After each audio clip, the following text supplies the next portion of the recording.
Bapak Ibu, Shalom. Jumpa lagi pada saat ini.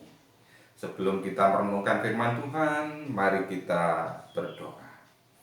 Segala puji hormat dan kemuliaan Allah di tempat tinggi kudus yang selalu mengarahkan hati, mengarahkan berkat dan mujizat bagi setiap mereka yang setia, rajin merenungkan siang malam segala kebenaran firman-Nya dan melakukan dalam kehidupannya.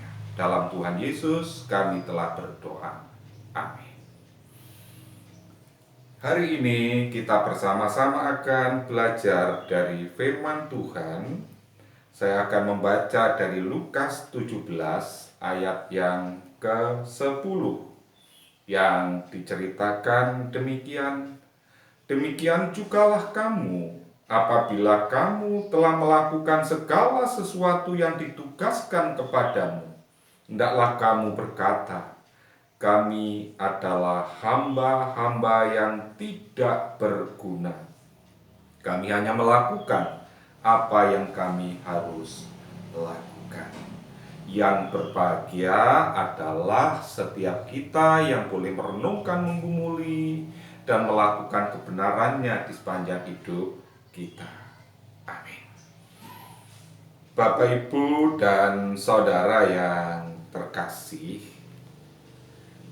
hamba, berbicara dengan hamba di sini sebagai orang tentunya mempunyai sebuah motivasi dalam kehidupan.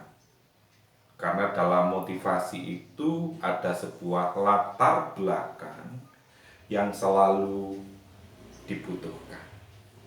Sehingga dengan motivasi itu orang akan mengerjakan segala sesuatu itu dengan penuh semangat, dengan penuh kesetiaan, dengan penuh harapan. Mengapa? Kita bersama-sama tahu bahwa di dalam motivasi itu membuat hidup kita itu punya sebuah harapan. Tidak terkecuali di dalam menjalani kehidupan sehari-hari sebagai anak-anak Allah.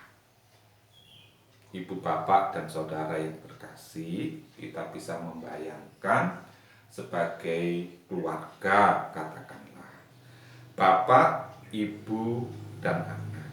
Ketika anak di situ, anak kita membutuhkan, Pak, aku butuh pensil, butuh makan, aku haus. Bagaimana kita melakukan? Tentunya sebagai orang tua, kita akan peduli kepada anak kita. Mengapa peduli? Karena dia adalah bagian dari keluarga kita, bagian dari kehidupan kita. Karena itulah kita patut melakukan itu. Begitu juga dalam kehidupan kita ini otomatis ada sebuah dorongan. Diminta dan tidak diminta, dia adalah bagian dari hidup kita. Begitu juga Bapak, Ibu, dan Saudara, kita adalah bagian dari keluarga Allah. Lah kalau hidup kita ini sebagai bagian dari keluarga Allah, Ibu, Bapak, dan Saudara yang terkasih, tentunya kita juga mempunyai hak yang sangat istimewa di hadapan Allah yang kita dapatkan sebagai seorang yang percaya kepadanya. Jangan lupa diri.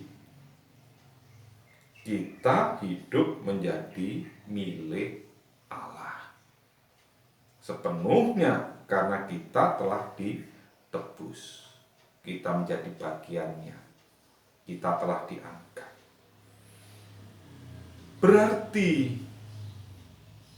kepercayaan kita sebagai seorang hamba mempertaruhkan sebuah pengharapan kepada Sang Tuhan dari apa yang sudah kita lakukan itu. Dengan kebaikan yang sudah kita berikan mendapatkan sebuah imbalan. Sepatutnya kita terima. Nah, karena itulah kita melakukan apa yang menjadi kehendak Sang Tuhan sebagai seorang pembaca. Kalau kita sebagai anak Allah, kita akan melakukan panggilan kita sebagai anak Allah. Jangan pernah berpikir bahwa kita memberi sumbangsih besar bagi Allah, sehingga merasa diri layak mengharapkan imbalan. Justru sebaliknya, di situ tindakan kita tidak menambah keuntungan bagi Allah, tapi Allah sudah punya hak mutlak untuk memberikan segala sesuatu atas apa yang menjadi hak kita. Tuhan Yesus memberkati.